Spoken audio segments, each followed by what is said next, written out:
Hello friends, welcome to my channel Pratibha tutorial. आज का जो मेरा टॉपिक है वो है area and perimeter mix problems. मतलब जो क्वेश्चन हमारे पास गिवन होगा, हमें नहीं पता कि उसमें एरिया कैलकुलेट करना है या पेरीमीटर। जस्ट हम गिवन चीजों से डिराइव करेंगे कि हम इस वाले क्वेश्चन में क्या करने वाले हैं।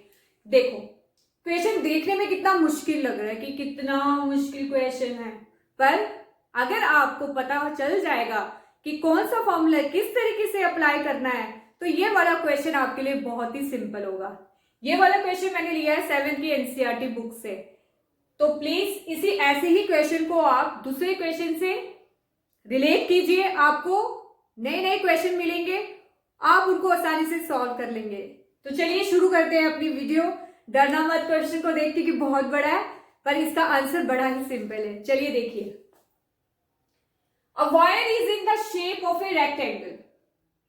एक वायर है जिसकी शेप कैसी है? रेक्टेंगल। देखिए, शेप भी माइंड में रखना बहुत जरूरी है क्योंकि उसी से हम फॉर्मूला देखते हैं। तो वायर जो है वो शेप जिस उसकी है रेक्टेंगल, ठीक है। Its length is 40 metre and breadth is 22 centimetre. Shape आपको मिल गई रेक्टेंगल। 40 मीटर जो है वो उसकी लेंथ है और ब्रेथ उसकी 22 सेंटीमीटर आ गई है। इफ द सेम वायर, अगर इसी वायर को हम क्या करते हैं, रीबेंड, हम इसको क्या करेंगे, रीबेंड।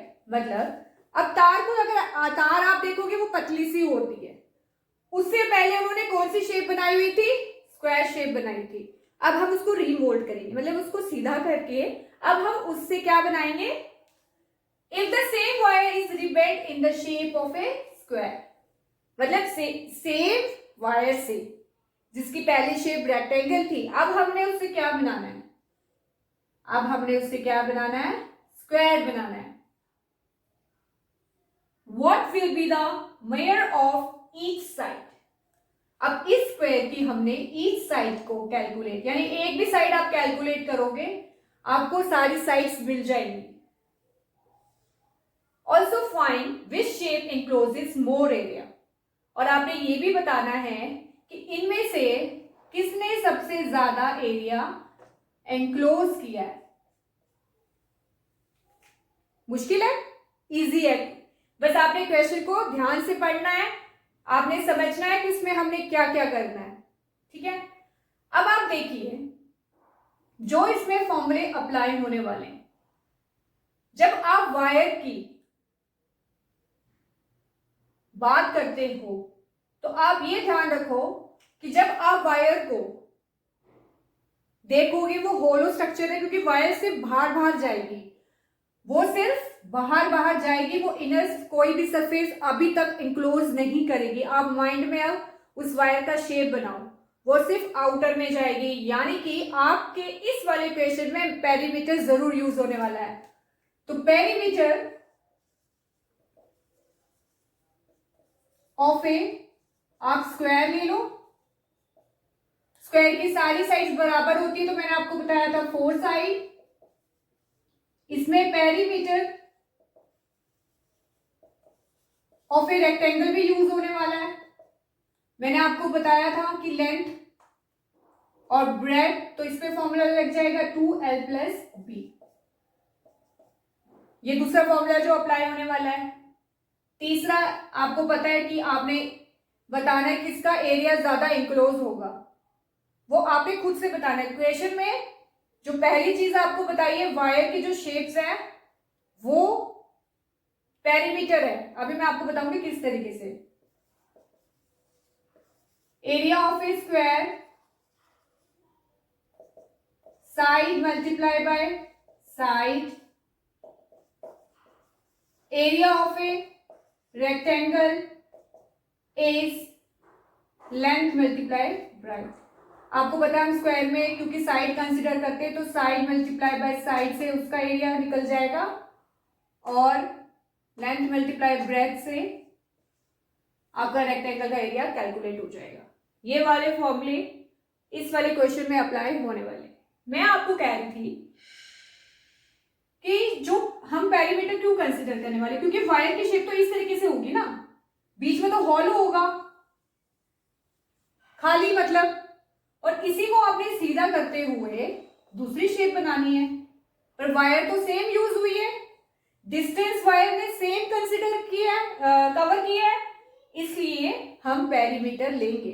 तो जो इस शेप का पेरीमीटर होगा वो इसके बराबर होगा, क्योंकि जितनी वायर आपको रेक्टेंगल बनाने में लगी है, सेम वायर आपको स्क्वायर बनाने के लिए आपको मिली है। ठीक है, मैं इस शेप को सिर्फ आपको समझा रही थी कि किस तरीके से हम पेरीमीटर कंसीडर, क्योंकि माइंड में तो ये भी आ सकता था यार एरिया क्यों नहीं है, क्योंकि वायर की शेप हॉलो है इसलिए एरिया नहीं है। सबसे पहली चीज जो आपको पता चली है क्वेश्चन से कि perimeter of a square is equal to perimeter, पहले क्योंकि रेक्टेंगल बनाया था तो rectangle is equal to perimeter of a square. ये आपको क्वेश्चन में गिवन है कि ये दोनों बराबर होंगे, क्योंकि वायर सेम ही थी, सेम डिस्टेंस ने दोनों स्ट्रक्चर में वो किया है, कंसिडर किया है। नेक्स्ट चीज अब गिवन किया है, उस रेक्टेंगल की लेंथ आपको गिवन है, लेंथ ऑफ ए रेक्टेंगल वो है 40 मीटर, ब्रेथ इज 22, तो ब्रेथ कितनी है, वो है 22 सेंटीमीटर। देखिए यूनिट जरूर ध्यान देना, यहां पे भी मीटर ही होगा, क्वेश्चन में मीटर ही होगा।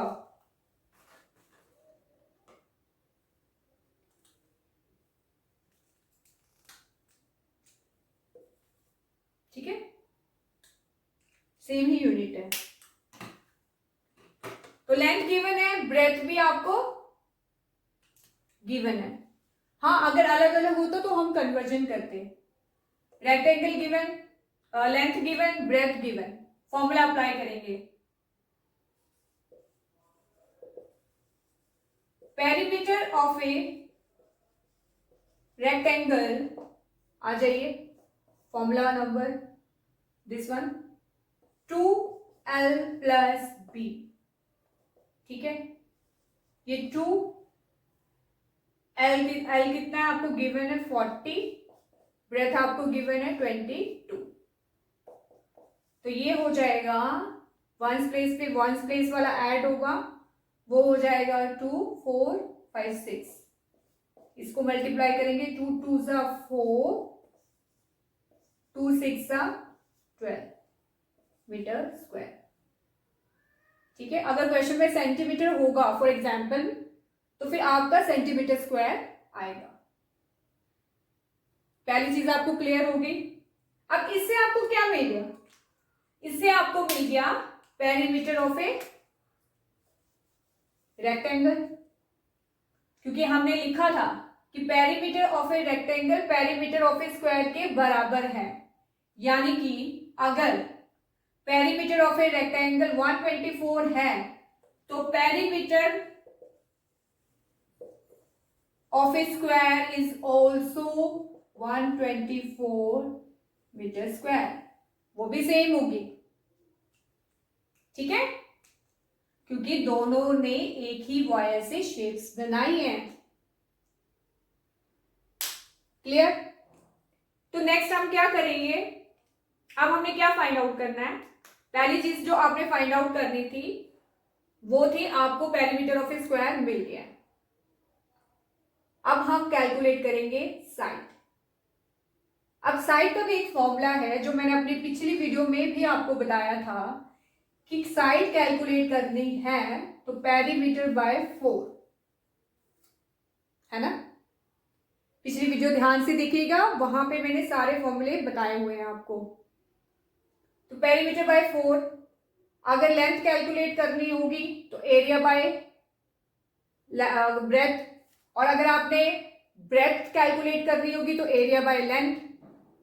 तो इस तरीके से आप साइड कैलकुलेट करते हो। अब हमने यहाँ पे साइड कैलकुलेट करनी है। क्वेश्चन में आपको पूछा हुआ है what will be the measure of each side. आपको पता है स्क्वायर की अगर आपको एक साइड पता चल गई तो सारे sides are equal, all sides are equal.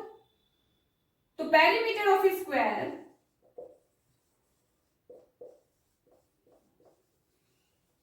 is equal to 4 into side. So side is equal to perimeter by 4.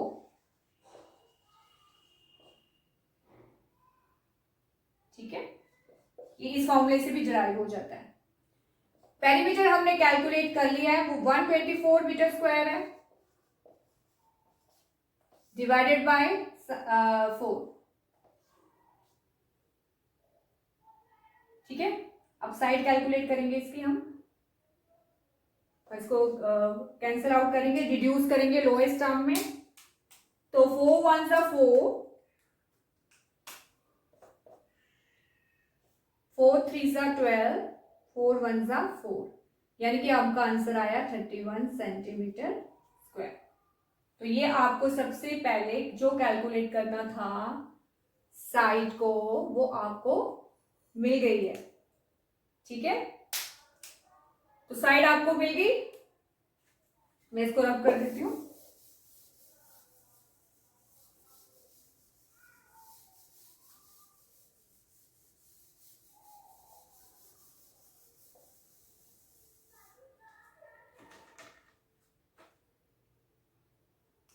तो अब हमको साइड मिल गई है। तो साइड ऑफ ए स्क्वायर जो है वो अभी हमने कैलकुलेट किया, वो आई आपकी 31 सेंटीमीटर स्क्वायर। अगर क्वेश्चन में सेंटीमीटर होगा तो आप सेंटीमीटर स्क्वायर कर लेना, या आपने कैलकुलेट कर ली है साइड, अभी अभी हमने जस्ट कैलकुलेट किया है।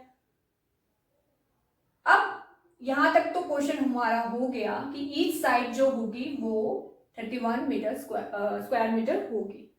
नेक्स्ट क्वेश्चन है find which shape encloses more area. यानी अब हमने दोनों का एरिया कैलकुलेट करना है। ठीक है, लेंथ हमारे पास रेक्टेंगल की भी गिवन है, जो कितनी थी, लेंथ जो थी वो थी, हमने 40 मीटर लिया है। ब्रेथ भी गिवन थी रेक्टेंगल की, जो कि 22 मीटर है। अब इसी फॉर्मूले, इसी गिवन डाटा को डालते हुए हम एरिया दोनों का कैलकुलेट करेंगे 1 by 1। तो सबसे पहले हम कैलकुलेट करते हैं एरिया ऑफ ए स्क्वायर।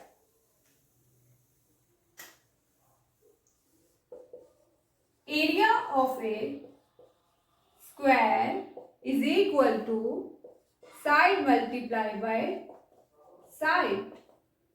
और आपको पता है कि साइड हमने अभी कैलकुलेट की, 31 मल्टीप्लाई बाय 31, साइड की यूनिट मीटर होगी।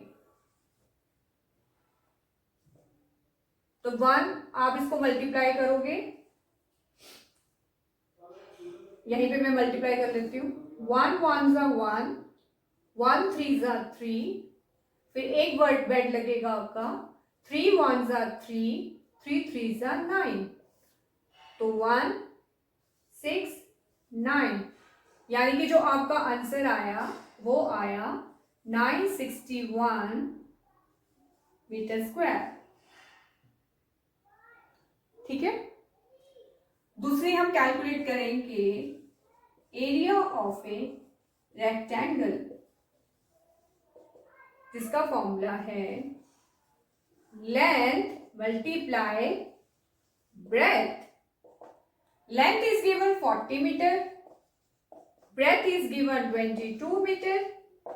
इससे हम बड़ी आसानी से एरिया कैलकुलेट कर लेंगे। 0 को आप साइड में कर दो, 4 2 जा 8, 4 2 जा 8। नाउ कंपेयर कि इन दोनों में से कौन सा टर्म ज्यादा है, 961 ज्यादा है या 818 ज्यादा है। तो कौन सा वाला ज्यादा है, 961 ज्यादा है। So area of square encloses more area. तो आपका आंसर हमें मिल गया, हेंस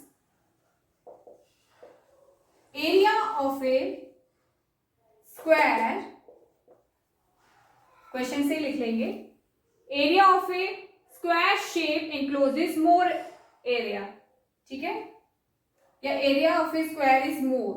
तो आप क्वेश्चन की लैंग्वेज भी लिख सकते हो ताकि आपको रट्टा नहीं मारना पड़े। तो आप लिख लोगे स्क्वायर शेप encloses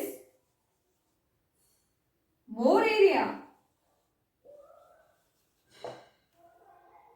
सो इस तरीके से आपका क्वेश्चन सॉल्व हो जाएगा। सिर्फ दिखने में ही मुश्किल है, बाकी कुछ मुश्किल नहीं है। 1 by 1 फॉर्मूला अप्लाई करते जाइए, आसानी से आपका सोल्यूशन मिल जाएगा आपको। अगर आपको मेरी वीडियो पसंद आई है तो प्लीज इसको लाइक और शेयर जरूर कीजिए मेरे वीडियो को। अगर आपको लगता है कि कोई प्रॉब्लम आपको आ रही है तो कमेंट सेक्शन पे जरूर भेजिए। Thank you very much.